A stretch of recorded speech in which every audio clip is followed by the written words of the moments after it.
I am replacing my old Razer mouse with a new one. The old one is a Death Adder Elite, while the new one is Naga Trinity. Both mice have identical configuration. Apart from the standard mouse buttons, the left click, right click, scroll up, down and the middle click, both mice have two buttons on the top and two buttons on the side.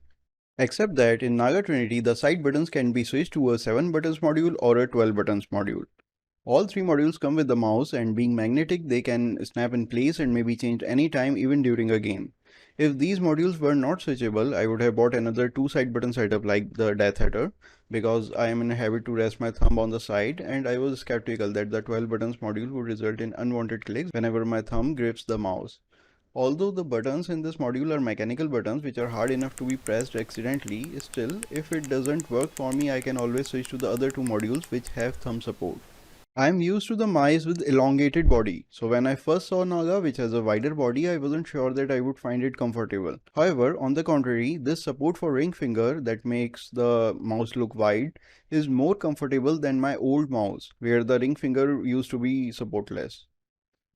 Now, isn't this mouse overpriced? I mean, we can buy a mouse as cheap as rupees 100, get a decent mouse within rupees 500, and even get Amazon Basics gaming mouse for a little over rupees 1000.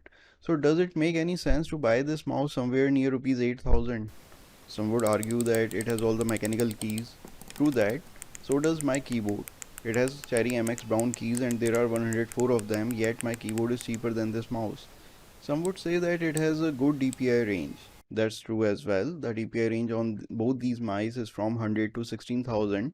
For comparison, Amazon Basics gaming mouse has DPI range of 200 to 3200. But do we need such a vast range of DPI settings?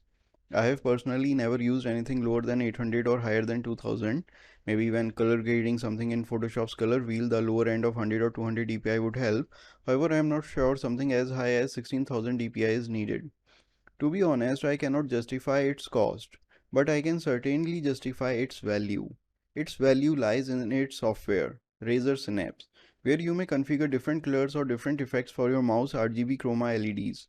You may also set it up so that it reacts to beats of music or to your clicks. It may also be connected with Philips RGB bulbs so that everything changes color in sync, or with Amazon's Alexa. You may also set it up so that all your Razer devices changes to the same color or to different colors in sync as per your preference. However, all these are gimmicks. When I say that the value lies in the software, I mean with the ability to configure these buttons for custom functions or macros. Binding application specific functions to your fingertips is a major productivity hack. A good thing about this software is that you may specify multiple profiles. Each profile may have its own set of functions binded to different keys of the mouse. I have configured one profile for each of the software and have binded the software specific keys to the mouse. For example, sometimes I present system designs to clients online in Google Draw, but the shapes in Google Draw are hard to find and require multiple clicks before you can select them. But this mouse helped me bind the shapes I commonly use to the specified keys on the mouse. Hence, to select a shape, all I need to do is to press a key. In first-person shooting esports, even a few milliseconds can help you win the match. In the PubG profile, I have used the scroll up and down for quickly selecting weapons 1 and 2. The buttons on the top are for nade and smoke. The best way to defend yourself from a spray or a sniper is to run zigzag, and guess what? I have recorded the whole macro of running zigzag to a key. So all I need to do is to press a button instead of tapping A and D alternatively. Ever wondered that the person who killed you in the game was moving forward as well as sideways while also peeking left and right? How did he do that? Either he has four hands or he is using a similar gaming setup. When you play PUBG from a PC, it matches you with others who are playing on the simulator as well. And most of the PC players have gaming keyboards or mouse, and hence if you are not using them, you are losing your competitive edge. I have specified some keys for copy paste, for media, play pause and mute, etc. For everything I do, I have a key specified on the mouse, and it has made me a lot more productive. Although the Razer Naga is a heavy mouse, but it does not feel as such while using it.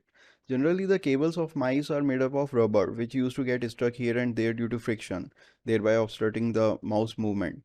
However, the cable in this mouse is like a braided cloth, which seems like an innovative design with no drag whatsoever. Also, my PC has multiple GPUs which emit a lot of heat, hence I sit a few feet away from the cabinet and the cable is long enough for my setup. But there are some issues with Razer mice as well. The first one is that the thumb grip detaches itself within the first few months. In my old Razer mouse, the grips of both sides lost their gum within the first 6 months. Secondly, there is a known problem with Razer mice. That is, the scroll wheel jumps after some time. The scroll wheel of the new mouse feels like click click click whenever I scroll it up or down, while the older mouse has lost the clicking sound and the scroll jumps as well. Probably the copper coil in its encoder has been worn out. Thirdly, it being a mechanical mouse, it has all the problems of any mechanical device. If it gets dusty, its clicks start to get jumpy. However, this can easily be fixed with a vacuum cleaner. Fourthly, for an even older Razer mouse that had started to misbehave within its warranty period, I had asked Razer support for help, and they wanted me to ship the mouse to Singapore, where they would repair it and then courier it back to me in India. It was cheaper for me to buy another mouse. Fifth, of course, the mouse is overpriced. Now the question is, if I have so many issues with Razer, why did I buy a Razer mouse again? Well, that is my last negative point about Razer. That is, if you start using a Razer mouse, there is no reverting back.